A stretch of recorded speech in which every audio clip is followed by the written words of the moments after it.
I want to talk briefly about IONS, which is an organization studying near-death experiences, the science of life after life.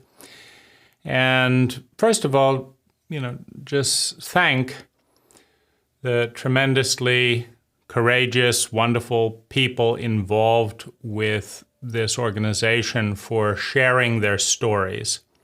What it's done for me over the last couple of weeks since I've started watching videos on the IONS channel and also on the Coming Home channel on YouTube is, first of all, validate transcendence, something that I know and is easier to grasp, which is that there is a transcendent consciousness, a transcendent experience. And secondly, through listening to dozens of stories, give a sense of how transcendence shifts certain beliefs. For example, all atheists who have near-death experiences stop being atheists. So the belief that life ends after the body, that belief is always shifted. But many beliefs are not shifted, right? Some people see the transcendent energy as Jesus, some see it as this, some see it as that, because to have a transcendent experience, it doesn't matter what name it is, it doesn't matter, what they're wearing or, anything like that. But it is essential to have an experience that is going beyond the body, that is going beyond, the normal sense of rationalist, reductionist science. And so that's interesting, the negotiation of belief. You have to let this one go, or you can't have a near-death experience. But, if you want to call it this, if you want to call it that, that's fine. If you want to see the path, the life review like this, if you want to see it like this, there's a tremendous amount of flexibility as long as the transcendence is honored. And it's in that context that I've heard some of the first stories in my life of people choosing their reality, choosing their human life. And this being one of my bitches about Lazaris constantly saying you chose this and you chose that, and just it's a little bit crazy making when there's such an enormous disconnect. And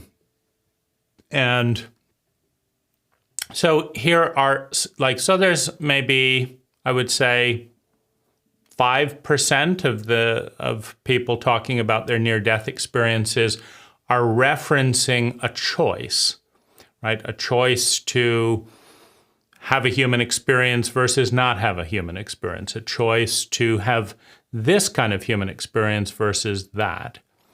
And since most of the people having near-death experiences are having them in the context of tragic auto accidents, faulty surgery, pain and suffering, basically their lives reaching a certain state of failure to the point that their body almost dies, and in that moment they're having a near-death experience. So obviously we're not talking about fantastically graceful lives, right? If you're having a fantastically attuned, graceful life, you don't need a car to run into you in order to realize that there's something more to life than a body. And so that then speaks to, if you're choosing to have a physical lifetime versus not, if you're choosing to be born into this probability field rather than another probability field, why choose such painful probabilities? So one man said that he met a consciousness that had been physical before, and was just kind of radiant with presence and energy. And he said, where did you get all that, presence and energy? And he said, well, I had some particularly difficult illnesses and lifetimes and stuff in some of my physical experiences, and the process of transcending that and finding love on the other side of that was it polished me, it kind of refined me. And what you're seeing is that refinement, and it happens, it's a very compressed, difficult experience, right? But like polishing a diamond, you need something incredibly hard to polish a diamond. And so the guy said, well, I want that too. And and the person who had been physical before said, it's really tough, right? It's not a walk in the park. It's tough, but he wanted it anyway. And so, he'd had that experience. Now, comments in this demographic, the 5% or so that are remembering, choosing, to be physical and or to have a lifetime versus not, and choosing the grit, so to speak. If we identities are always, systematic in some form. They're not always symmetrical, and grace is always spherical, right? Not always, right? You can have two highly dysfunctional people where this dysfunction fits in there very gracefully. But it's, this is the cycle of this shape here in the middle versus the wheel, is a 10 times more difficult cycle of breath, of life, of growth. And so the movement needs to be towards, to the extent we want to move towards radiance and grace, the movement needs to be towards, flushing out and softening, right? These bumpy points, filling in some of these points here. And, as, and the grit, right? If you want to polish a tumbled stone, right? The grit and the density of the grit is what's needed to get that kind of movement, that type of polish. And so the physical human plane being an area where that type of force is available at a painful and accelerated speed, right? So, obviously, you if you wanted to, very, very peacefully polish a stone, you just rub your hand over it with a little bit of water, maybe for a few million years, right? But if you want to polish that stone in a few minutes, you're going to get a diamond bit and an angle grinder, and you're going to do, a few thousand years of work in a minute. But it's going to be loud, it's going to be dusty, there's going to be vibration, there's going to be a cost, it's going to be, it's going to be hard work. And so it's this vein of experience that I wanted to use to validate Lazaris's, speculation or announcements, not, listening to Lazaris friends talking about this, but saying this is what it is. And so what has Lazaris said along those lines? That that we choose obstacles that are like weights, right? And he said Olympic runners, they put and wear weights when they're running. And they do as best they can with the weights. And then on the days of the race, they take the weights off and they can run that bit further, right? And so Lazaris said, you pick hurdles, you choose problems that are your weights so that you can, run that much further on the other side. Then you forget that you picked the weights and feel self-pity, that who's putting all these weights there. So Lazaris has basically said something along the line that this gentleman and perhaps 5 or 10% of NDEers, people with near-death experiences, can relate to along those lines. Now, the other thing that's discussed is the veil, right? That in order to become and have a human experience, you must dissociate from transcendent states. And God got us all that is, by, covering our energy with a veil of forgetfulness, that it would be impossible to create those types of pressures without the urgency created by fear and pain, etc., by forgetting, right?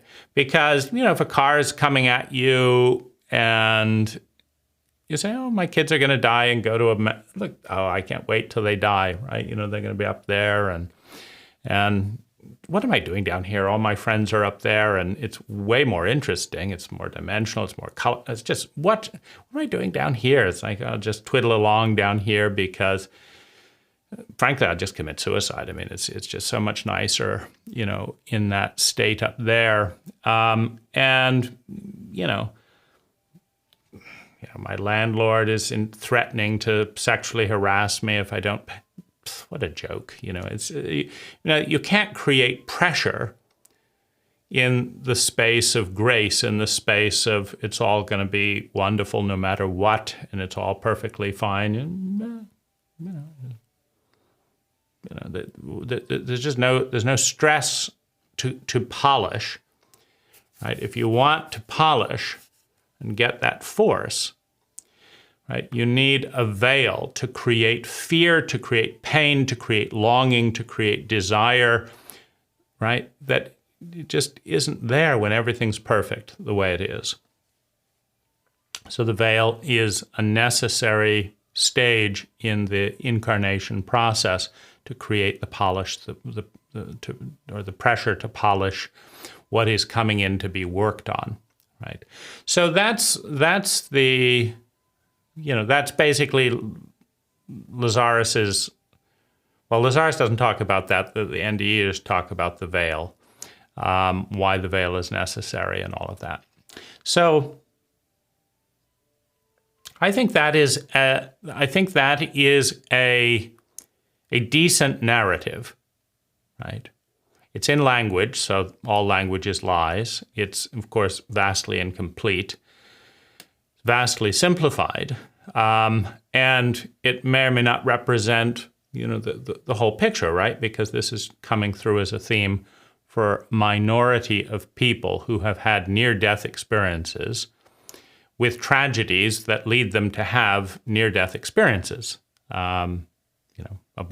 Hospital this, hospital that. Most of these seem to happen in hospital rooms. So I thought great validation and nice to hear from actual people rather than to be told. Right? These people haven't been told by Lazaris, you did this and you did this and you did that. They have relived their experience. So in that sense, that to me is a more appropriate way of learning. Like, I would have thought it would be great if Lazaris put out an email to the Lazaris community and said, how many of you have had transcendent experiences? How many of you have, and anything you'd like to share? Rather than just telling everyone this is the way it is, whether you've had the experience or not. So that came in. I've been watching a lot of YouTube videos along those lines. I found it very comforting. I've found it very beautiful. I've found it, I feel happy hearing about these types of experiences. Now, some rough edges around this, it's like, if you need the veil and you decide the veil, then what are the NDE people doing on the other side of the veil, right? So, so the veil is apparently self-chosen, or is a requirement to get the self-chosen benefits, right? I want to grow 1,000 times faster. Okay, you're going to need this veil. Okay, I'll put it on, right? That So what's with people then piercing the veil, right? If you need the veil, why is it more spiritual to pierce the veil and have a near-death experience, right? Why don't they just leave their body and go to a blank place so that they can come back in the stress and misery needed to polish, the dynamic? And it occurs to me that everything is regulated. There's a certain amount of fear that gets you to jump out of the way of a bus. And there's a certain amount of fear that is absolutely crippling and paralyzing, and you can't even move, and the bus runs you over. And there's a certain amount of joy and no fear at all, where you don't get out of the way of the bus, and it's fine, right? And on these continuums, right, there's a sweet spot, right? There's a sweet spot between too hot and too cold. There's a sweet spot between too acidic and too alkaline. Right? There's a sweet spot between being and feeling completely and utterly alone forever, and feeling that no matter what I do or anywhere at all, I'm part of all that is, and this barely matters at all. This is one of the more, uninteresting parts of my multidimensional self, and, I'd rather be, hanging out here. And so in that middle area, between too acidic and too alkaline, nutrients is released. Between no fear at all and, your life spiraling down because it doesn't bother you that you're on the street. It doesn't bother you that you're having an overdose. It doesn't bother you that you're dead. And it doesn't bother you that your teeth are falling out. And life is good. I can't do this. I can't do that. And, it's the paralyzing overwhelm of fear, right? And both of these things are toxic. Too much salt, too little salt, right? The extremes are toxic. So having no veil, right, is presumably, along the lines of this theory, going to be, it's just not going to take it seriously. And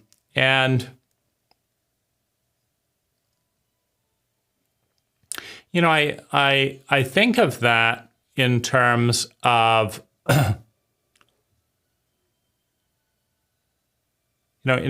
like, I look at my marriage, and it's an odd, unconventional marriage for unconventional reasons, in a particular, context, and it's not a marriage in many senses,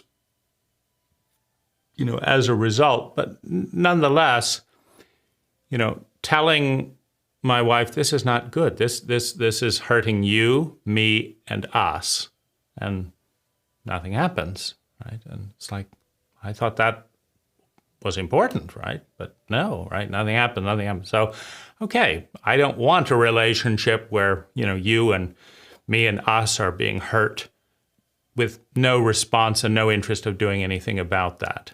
So, off you go, right? Off you go. You go and do that with somebody else or some other place, right? And then, a month later, oh, it does matter. I'd really like to grow and do this and do that. It's like, well, fine. That's all it took at any point. You're a wonderful person. That's all I'm looking for. And, if you want to do that, you're welcome to do that with me, right? And so then then it matters, right? The separation, taking actual action is really the only thing that seems to register. And it's a little bit clumsy, like you have to fly back to Philippines and do this and spend time, apart for months, and then it's real, right? Then it's real. Oh, great, I want to do this, I want to do that. Right, so it's real to me as soon as I think it, right? But it's real to her after 6 weeks. And the change, so why go through the ritual of the 6-week hiatus, right? Well, that 40% growth, right? It's usually between 30 and 40% on the return from that separation. More maturity, more responsibility, more appreciation, more presence, more determination, more clarity on what is wanted, because of acting that out, not talking about acting it out, acting it out. And so it has to be made real enough, right? So the veil, has to be, meaning it doesn't work when I say I will love you eternally no matter what. Just become all you can be because that's fun. It's zero impact, right?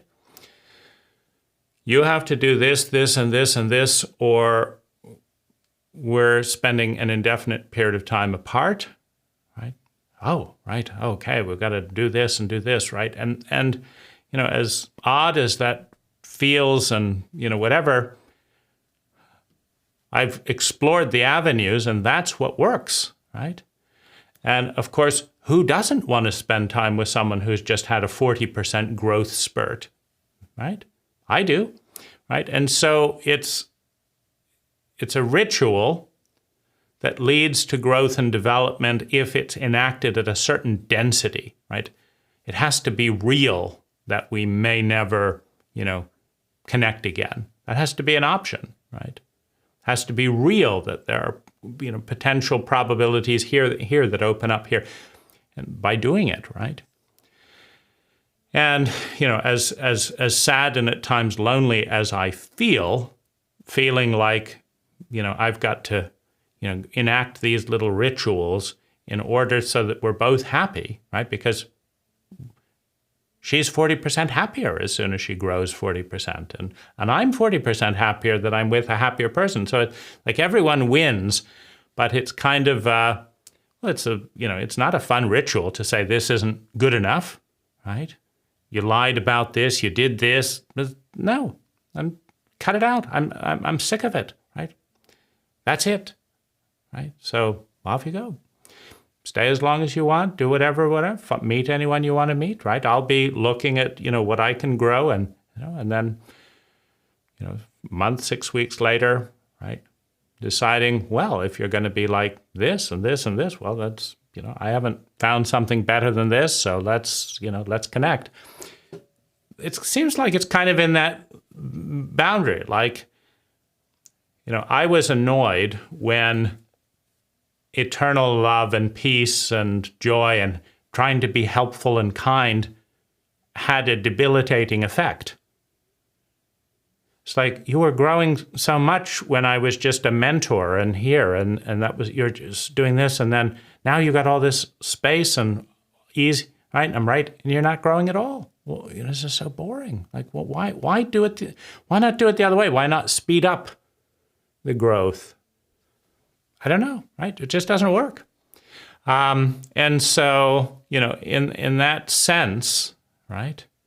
I might be separate eternally from God got us all that is. I have no one. No one understands. I've got to get to work. I gotta, get off. If I don't do it, nobody's gonna do it. I've got to get off my ass and get to work, right? So it seems like kind of similar, similar types of rituals in a sense, between a marriage and a lifetime.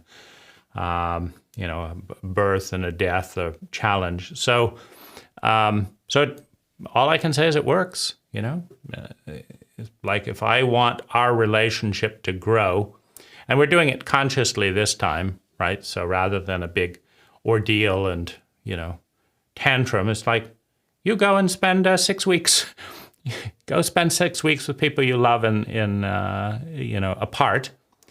Because generally that seems to result in both of us growing, right? I have to become more self-loving to myself to keep my well-being up, right? Because it's fun cuddling and it's fun watching movies together and it's fun playing this. So there's these fun things that go down when we're separate, right? So then I have to come up with new things to kind of, lift my depression without doing that and lift this without doing that. And, that's extra work, right? So I grow more, she grows more, right? And so it'll be interesting to see if that growth takes place when it's done for fun rather than, that's it, I've had it. So, we'll see. But it does seem to have that kind of a flavor. And there definitely, if you look at, I do landscape design and construction, if the pH is too alkaline or too acidic, the nutrients in the soil are bound up, unavailable to the plants. And you have to get the pH to the point where the nutrients that are there become available, right? And that's in the midpoint, right? If your blood is frozen, it's not available. If it's boiling, it's not available. If it's 98 degrees or whatever it is, and flowing through, then all kinds of possibilities open up in the midpoint between extremes. Right? So then that would suggest, right, that, some humans, in the midst of a car accident, they're just getting too extreme in the complete meaninglessness and forgetfulness of all that is and who they are.